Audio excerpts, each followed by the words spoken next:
You know, kumusta mga hunters? Welcome back po sa ating channel Kalimay Online. Meron po akong isi-share sa inyo ngayon ang ating pong isang transaksyon. No? Mag-iingat po tayo sa ating mga transaksyon. Dapat ay sigurado tayo. Dapat ay pinatitignan natin, pinapa-legit check natin kung meron tayong mga makaka-transaksyon. Kaya nga po tayo merong mga grupo. No? Pakikita ko lang yung aking ibang koleksyon dito, sariling koleksyon na aking po pinaplano na rin iparapol. No? Ayan, isang set na 10 piso. Ang ganda ng frame mga hunters, kulay blue. No? Napakasimple pero elegante. Ayan, BSP series, may NGC at commemorative. At kasama syempre ang 2009 na BU.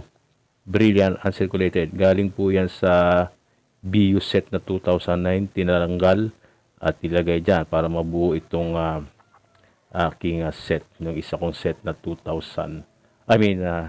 piso, no. Ayan, BSP series 2007-2009 kasama dyan. At meron tayo ditong Bataan sword mga hunters at naka-capsule siya, ang ganda pa, isasalang ko rin yan, ano. At meron din tayong ditong Douglas Mancanor ST MacArthur, ayan, 25 piso, silver din po yan at uncirculated. At meron din tayo ditong mga USPI, isang set 1907 to 1910 at magaganda pa ang kondisyon syempre, at talaga na mga masarap i-collect yung mga ganito kaganda pang kondisyon ng USPI sa edad niyan ay di ba? 1907, 1908, 1909 at 1910. Ayan, sasalang ko yan.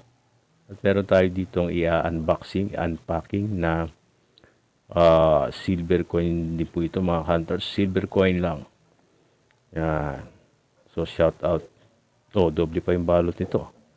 Yan, no. JRS, ang karamihang kung saan nagpapashipping mga collectors, no. Kulay pink yung mga hunters, ang ganda, kulay pink. Ayan, parang walang laman ito. Ay, ayun, nandito pala. Kinabahan ako ron kasi ang gaan, tapos kala ko walang laman, tapos kulay pink pa, no? Medyo questionable. Ayan, so andito pala, hindi na niya na ibalot, no. So ayan, sana man lang pag meron kayo ibibenta, no, lagay nyo naman sa capsule kasi ang presyo nito 1912 ito, hindi na rin biro ang presyo nitong 1912S na USPI. I-capsule po ninyo, no, para mapagalangaan ang gusto. Ayan, at doon sa makakuha nito, paki-capsule mo na lang para ma-maintain yung kanyang kondisyon na. Yung kondisyon niya na yan sa kasalukuyan. No, at wag nang linisan pa, okay na yung ganyan. Ikakalinis-linis, mababawasan kasi ang timbang ng mga silver na coin na ito, yung mga USPI na ito no.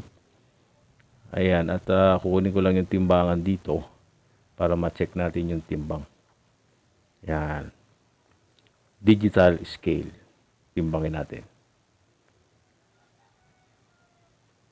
Okay. So, nag-set na sa 0.